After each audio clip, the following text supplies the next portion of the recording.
Drop caps can be a nice finishing touch for some types of documents.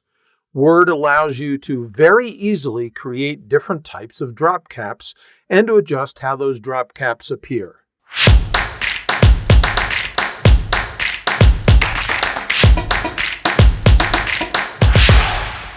Drop caps are a decorative touch done through typographical means that you can apply to your document.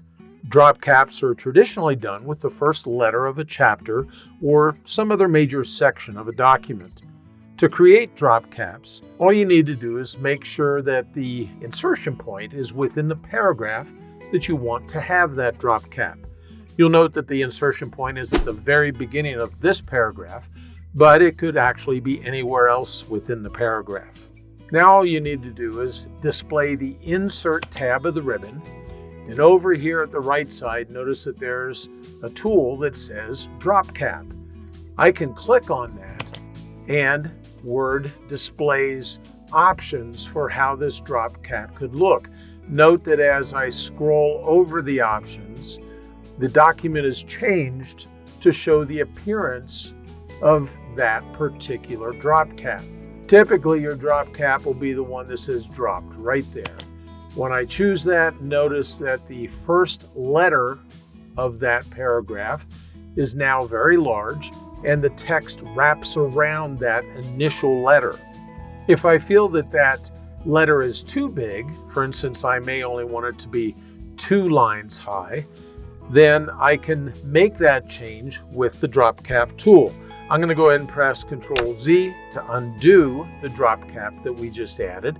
And now I'm going to go back to the tool over here, and I'm going to choose Drop Cap Options. That displays the drop cap dialog box. And I'm going to say that I want it to be dropped again, but this time I only want it to be 2 lines high. So I decrease that to 2 lines, and now when I say OK, you can see that the initial drop cap is smaller than it was just a few moments ago. Notice as well that the drop cap is within its own frame. This means that you can't easily edit the character in the drop cap, as you would with regular text. The easiest way to later make changes to the text is to remove the drop cap, make the change, and then add the drop cap back again. So, for instance, if we're working over here within our document and we want the beginning word here to be just Word, not the word Microsoft, well then what I need to do is go over here to this drop cap. I'm going to click on this drop cap one time, and notice that we now have the frame around it. And now I'm going to right click on that frame itself. I can choose drop cap, and that displays the drop cap dialog box one more time.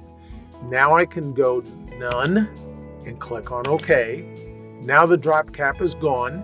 I can double click here on the whole word, get rid of that word, and now I can go back to the drop cap tool again.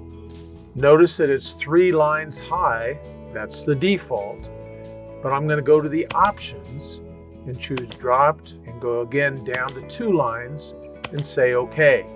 And now I have that drop cap the way that I want. I hope that you found this quick tip helpful. If you did, please make sure that you click the like icon. This helps to keep the YouTube algorithms happy. If you want to be informed whenever I add a new video to the Word Tips channel, then click the subscribe button, followed by the bell icon. Thanks for spending a few minutes with me today.